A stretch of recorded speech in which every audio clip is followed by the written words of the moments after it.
Hello, welcome back to the Teacup Commentary. So today we're going to do something a little bit different. So I have recorded the entire the entire sting operation of the Bethpage Long Island sting. And I've been wanting to post this since Friday, and it's taking a while. YouTube is taking their sweet time.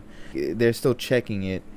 And essentially, since it's taking too long, I'm just going to cut a segment out of the whole commentary and just, give you guys, I guess, something to, chew on while that video gets confirmed. I don't know how long it'll take because it had, the video had told me that it needed a more thorough review, and I've never had that ever happen to one of my videos since, again, it's extremely long. So yeah, this is just gonna be taken out of my entire commentary, so the pacing might be a little bit weird, but yeah, I'm just here to give you guys a little bit of taste, just to hold y'all on until that video's out. I have no clue when it'll be out, I'm gonna be honest. Hopefully it's this next week, but I'm not sure. So yeah, hopefully you enjoy the commentary, and I'll see you when I see you. I don't know. Oh this my 30-year-old God. man, screen name DarkHero, showed up at... I know this guy is like, oh man. Like, I have never seen his segment. I've seen clips of it, but I know that he's extremely scary. Date with a 13-year-old girl. Maybe not. Turns out he has a history of mental illness with possible suicidal tendencies. So we've disguised his identity but included him in our report to illustrate how there's no telling what kind of unstable character might show up for a meeting with a black minor. leather jacket. Listen as we read a little of what he said online to her just hours earlier. I want to be your master so badly. I've only been with one guy. That's okay. I'll tell you exactly what to do. You'll be fine. You'll be fine. Are you going to pose nude for me, sweetheart? Maybe if you're really good. Just sit down at the counter. I want to finish getting dressed, okay? Sit down where? At the counter? Okay, where the light is? Yeah. Okay. But instead of meeting his fantasy girl, I walk in. You thought it was a good idea to come visit a 13-year-old girl for what reason? Just to hang out. Just a lonely guy, I don't mean anybody any harm. Have you ever done this before? No. You'll hear much more from DarkHero later. So what kind We'll of hear man about him seduces later, a minor and then shows up in person? Former FBI profiler Lanning says it's a man who can't control himself. Once these fantasies become fueled by the discussions with the child, then in a sense the hook is in. This individual then is committed to this and then is drawn to try to turn these fantasies that they've spent so much time into a reality. God, like, I'm just kind of sitting here with like a disgusted look on my face, right? You can't see me, right? But oh God, it's just this is all moving really quick, by the way. Like, it's just, I feel like it would be a lot slower. Like, man, it's just like, maybe we'll come back to him later. It's more like, man, can you just finish him, right? Because I'm just getting nervous, right? I don't know if he's gonna hurt you, Chris, right? I don't know. But God, I know that DarkHero gets like very, very like loud and gets like to moving around and walking around. I'm pretty sure, unless I just imagine all that. But regardless, though, this guy's a classic, right? Because I know he shows up in later investigations. But and in a sense, the hook is in. This individual then is committed to this and then is drawn to try to turn these fantasies that they've spent so much time into a reality. Our little house in the suburbs has become... You thought it was a good idea. I don't mean... Later. So what kind of man seduces a minor and then shows up in person? Former FBI profiler Lanning says it's a man who can't control himself. Once these fantasies become fueled by the discussions with the child, then in a sense the hook is in. This individual then is committed to this and then is drawn to try to turn these fantasies that they've spent so much time into a reality. Yeah, I mean, very, very classic example of what, how dangerous having these type of fantasies are. I mean, obviously you shouldn't have these type of fantasies to begin with, but it's just, obviously if these people can push it farther than just through messages, because I mean the messages are fueled with the idea that they will meet at some point. They will obviously aim to make that a reality, like how he said, and it's just, it is insane to know that there are some predators that don't, follow through. Maybe because they're just too scared of it. Maybe they think of it like as the whole game, so they just like, they just talk about it and they just do it for fun and just ruin someone's perception, right, or whatever. But don't actually go anywhere with it. But regardless, though, I'm pretty sure even doing that, there's a possibility of a warrant being out for your arrest just because you did this type of thing. But our little house in the suburbs has become the destination for a parade of potential predators. In the first 8 hours of our investigation, 8 men show up, one after the other, from early afternoon into the evening. It's not uncommon for these individuals, when caught dead to right, to try to minimize and downplay and to rationalize and justify and offer these excuses. But when 30-year-old Dark Hero learns he was going to be part of our report, he tries a different approach. Remember, we've disguised him because of his history. You put me on TV, Chris. I'll kill you. Of mental illness and possible suicidal tendencies. I'm ashamed. I'm sorry. You're gonna go die. Didn't mean anybody any harm. Then he reveals something that, after investigation, appears to be true. I'm a schizophrenic man. I'm supposed to see my doctor today. All right, perhaps you should go see him. I'm just getting my life in order. You're gonna ruin my life. You're the one. I can't believe this, man. Oh, man. Blame the victim, right? Then the victim in this scenario is Chris Hansen, right? But yes, that is what it was. Because I'm like, why does he start getting so upset? And it's because they think that they're ruining his life, which you only did that to yourself, Dark Hero. If that even is your real name, right? Who knows? We probably know. I'm a schizophrenic man. I'm supposed to see my doctor today. All right, perhaps you should go see him. I'm just getting my life in order. You're gonna ruin my life. You're the one who made the decision to come here. But I didn't know I was gonna wind up on television. What would you have done with a 13-year-old girl? I probably just would have said hello and how you doing, and we maybe. Oh man, this is getting insane. I can't believe he's like, yeah, Chris, this is all your fault, right? I didn't know it was gonna be on television. What the flip, man? You lied to me. But then he starts getting loud, and he's like, man, I only wanted to talk with her, man. Classic, hood classic. One who made the decision to come here. But I didn't know I was gonna wind up on television. What would you have done with a 13-year-old girl? I probably just would have said hello and how you doing, and we would have taken a ride in the car, and that's it. You were gonna take her for a ride in the car? Maybe. I just got out of a mental institution a few months ago. I'm just a guy looking for a girlfriend. That's it. You're gonna take an institution a few months ago. I'm just a guy looking for a girlfriend. I'm just a guy, man. You're gonna take a guy who's looking for a girlfriend and put him on TV and say, oh, here's a pedophile.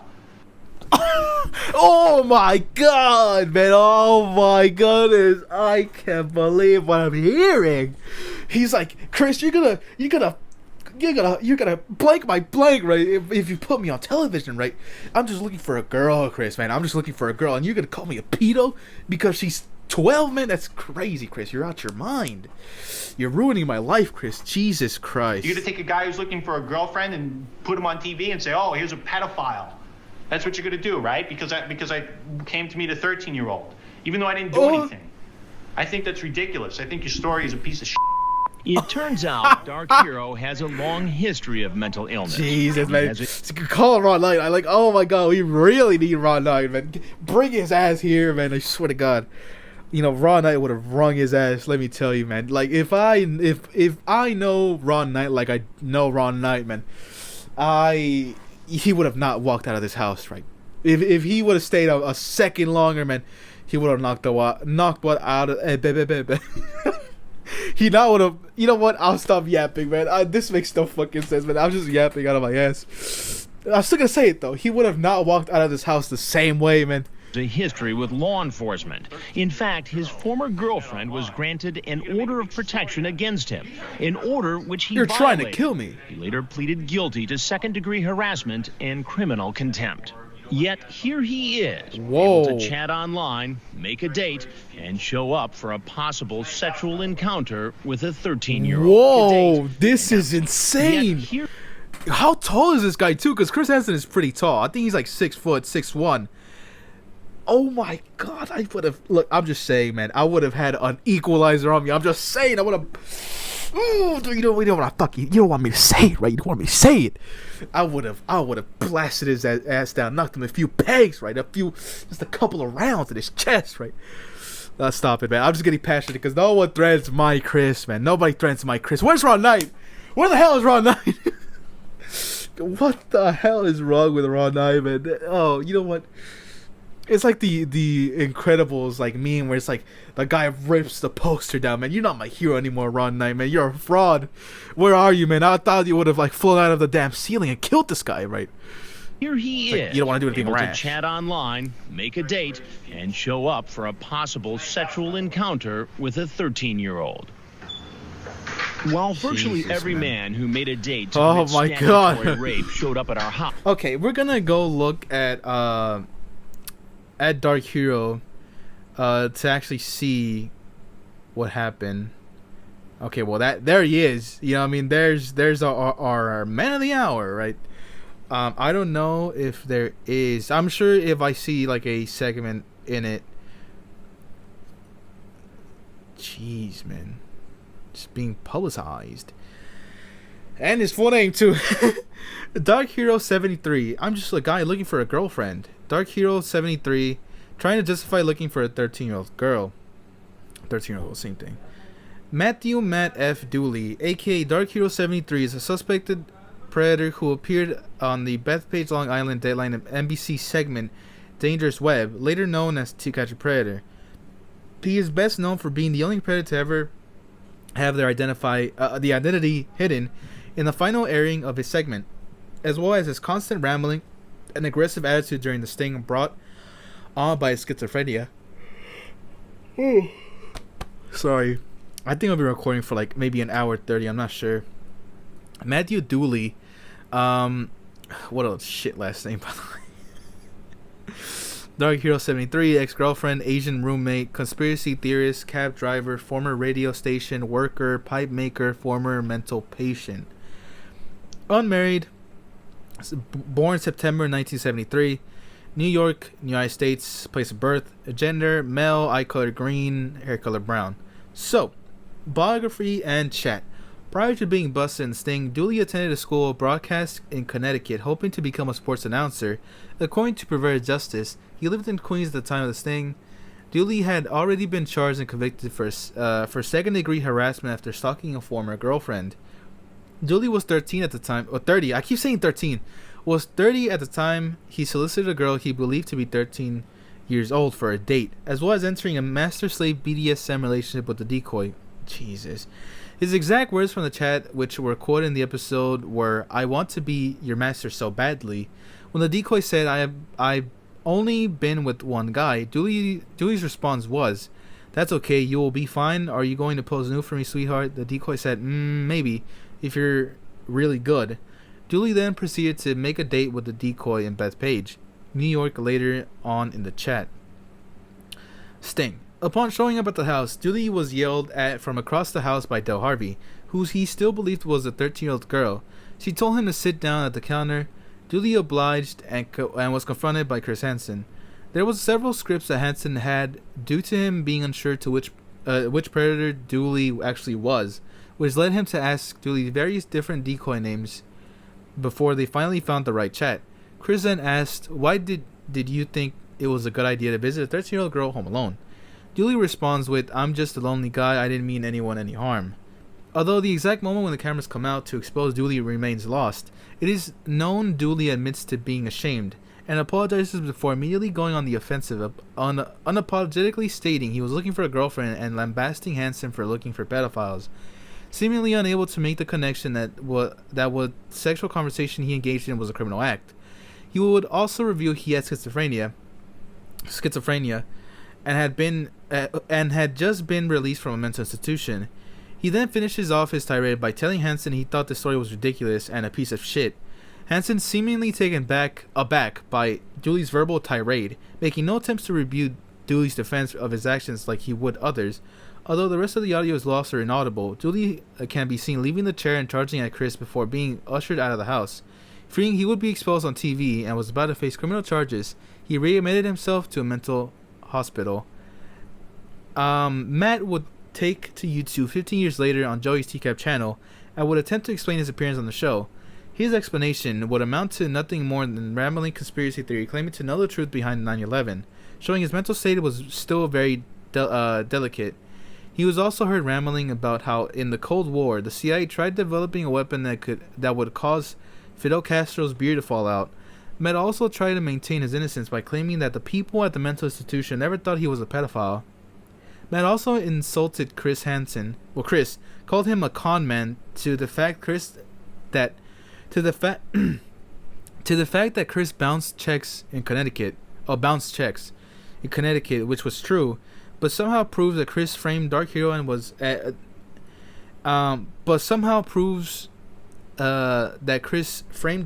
makes absolutely no sense. He also claimed Dateline targeted him since he had some mythical knowledge. Only he knew, and the government targeted him. Also said something along the lines of Kendra's laws being a part of it. Dooley also claimed that Perverted Justice made all the stuff he said up, and that he did not have as much sexual intent as they suggested. In a podcast in 2021, Predators I've Caught, Chris said some guy had been cyberbullying, harassing Chris, and saying nasty comments about him since 2020. Hansen did not feel it was necessary to call the police. However, when he looked at the account, he realized it was Matt Dooley. In his podcast, Hansen called Dooley the most dangerous predator he has ever met. On record, Hansen said that David K. only physically lunged at him in the Fairfax Predator Raw episode. However, he also said he rethought that, and Dooley has also come pretty close to him in his segment in a pretty threatening manner, to the point Rod Knight and the rest of the camera crew had to nudge him away and over to the exit to defuse the situation. Chris also mentioned how, due to his mental health, the decision was made to run his story but kept his face blurred because he believed to be a suicide risk. Chris then mentioned Dooley's YouTube interview with Joyce T-Cab and says he could have laid low and nobody would have known who he was, but he decided to go public since they hid Dooley's identity. Hansen then said this is how this case raises awareness for mental health issues. 2024 update.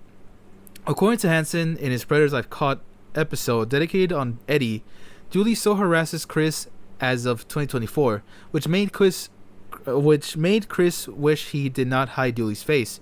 According to Dooley's Facebook, he now lives in Utica, New York. Further background checks, like his LinkedIn page, claims he was and presumably still is a cab driver. 2025 update. Okay, on February 1st, 2025, Perverted Justice founder Xavier Von Erich created a video where he revealed some additional details about Dooley's life at the time of the sting. Hold on, I want to see what this guy looks like. Really? I pictured something completely different. Anyway, maybe we'll read him too. Created video, which revealed that after the sting, he was fired from the radio station he worked in and wound up working for his landlady's father's making pipes. His roommate being an Asian man that was confused when contacted about Dooley, who he described as coming and going often. Later videos on YouTube, which had been removed and lost, would show the confrontation with his face unblurred. Since Bethpage was Dateline's first investigation into computer predators, Dooley was never charged with the crime after leaving the sting house. However, Dooley allegedly told Joey that a joint operation known as FBI NYPD Task Force wanted to charge him with the crime since he was a high-risk person. However, since he agreed to institutionalize himself, he avoided criminal charges. Also, according to Joey, Matt claimed that Perverted Justice approached Suffolk police regarding the Bethpage cases, but they refused to prosecute any of the predators because they already had their own internet child sex crime force. DarkHero says he'd been to Riverhead and Rikers Island, two very famous prisons in the NYPD metropolitan area, as well as Craigmore Mental Institution, which is also very famous in the area. So I assume his segment isn't out there, but I guess technically his YouTube stuff is out there. Hold on. I don't know what this is. Good. So we're here with Matt. Okay, we'll actually watch. Well, maybe not all of it. I don't know. We'll see These how much I can kids handle. thought they were